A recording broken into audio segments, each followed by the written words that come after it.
आग से भरे हुए पत्थर फेंके।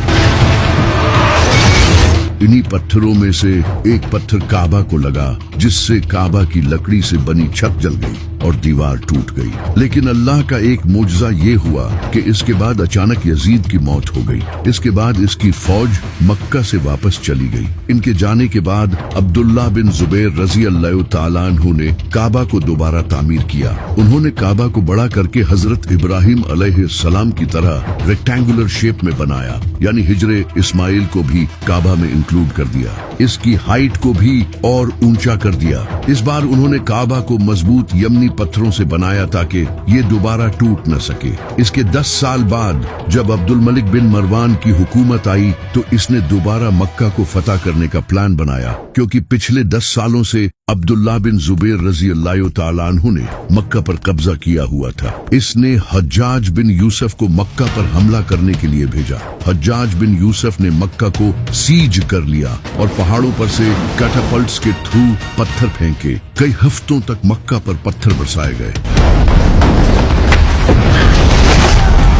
अब्दुल्लाह बिन जुबैर रजी अल्लाह तआला अन्हु के फौजी थकने लगे और खाने पीने की कमी भी होने लगी। इसी दौरान एक पत्थर लगने से काबा फिर से डैमेज हो गया,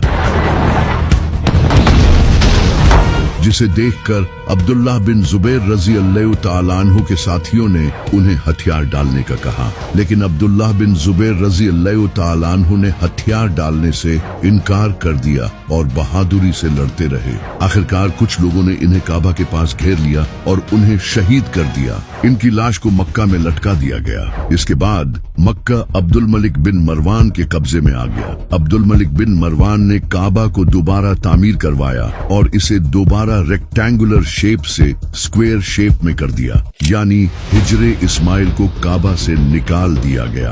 काबा का एक दरवाजा बंद कर दिया गया और सिर्फ एक दरवाजा बाकी रखा गया। इस दरवाजे को भी ऊंचा कर दिया गया ताकि सिर्फ बड़े लोग ही इसमें एंटर हो सके। आज भी काबा की यही हालत है कि वहाँ सिर्फ इनके बड़े शेख ही अंदर जाकर नमाज पढ़ते हैं। लेकिन फिर इसके बाद काबा की हिस्ट्री का सबसे बुरा दिन आया जब 930 ईस्वी में हज के वक्त अबू ताहिर अल जन्नाबी कुछ टेररिस्ट्स के साथ मक्का में एंटर हुआ। अबू ताहिर काबा की सीढ़ियों पर चढ़ा और इसने कहा, मैं खुदा हूँ और मेरे सिवा कोई खुदा नहीं। मैं अपने हाथ से जिंदगी और मौत देता हूँ। इसने खुले आम कत्ले आम मचा दिया और 20 से 30 हजार हाजियों को शहीद कर डाला। मक्का की गलियां खून से भर गई।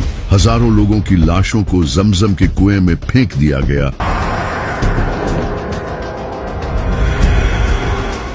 और काबा के